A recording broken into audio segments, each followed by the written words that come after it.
નગર પ્રાથમિક શિક્ષણ સમિતિ દ્વારા આયોજિત 58મા બાળમેળા સયાજી કાર્નિવલનું ભવ્ય સમાપન થયું હતું। આ સમાપન સમારંભમાં રાજ્યના શિક્ષણ મંત્રી રીવાબા જાડેજા ખાસ ઉપસ્થિત રહ્યા હતા। સમિતિની શાળાઓમાં અભ્યાસ કરતા બાળકોના વિવિધ પ્રદર્શન જોઈ તેઓ અભિભૂત થયા હતા। બાળમેળામાં વિદ્યાર્થીઓએ સાંસ્કૃતિક કાર્યક્રમો, યોગ તથા અન્ય વિવિધ કરતબો રજૂ કરીને સૌને મંત્રમુગ્ધ કરી દીધા હતા। આ પ્રસંગે શિક્ષણ મંત્રી રીવાબા જાડેજાના હસ્તે નવીન શાળાના ઓરડાઓનું લોકાર્પણ પણ કરવામાં આવ્યું હતું। મંચ પરથી તેમણે વડોદરા શહેરની શૈક્ષણિક પ્રવૃત્તિ અને આયોજનની ખુલ્લેઆમ પ્રશંસા કરી હતી। મંત્રી રીવાબા જાડેજાએ જણાવ્યું હતું કે ધારાસભ્ય અને મંત્રી બન્યા બાદ 3 વર્ષના ગાળામાં પહેલી વખત આવા વ્યાપક અને ઉત્તમ આયોજન જોવા મળ્યા છે।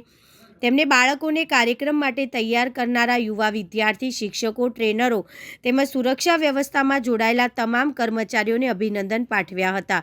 બાળકોના ટેલેન્ટને બહાર લાવવા બદલ તમામ શિક્ષકો અને માર્ગદર્શકોની પણ તેમને સરાહના કરી હતી। અંતમાં તેમણે ઉમેર્યું કે સમગ્ર ગુજરાતમાં જો દેશમાં આ પ્રકારનું વિશાળ બાળમેળાનું આયોજન થતું હોય તો તે વડોદરા શહેરમાં જ જોવા મળે છે, જે શહેર માટે ગૌરવની વાત છે।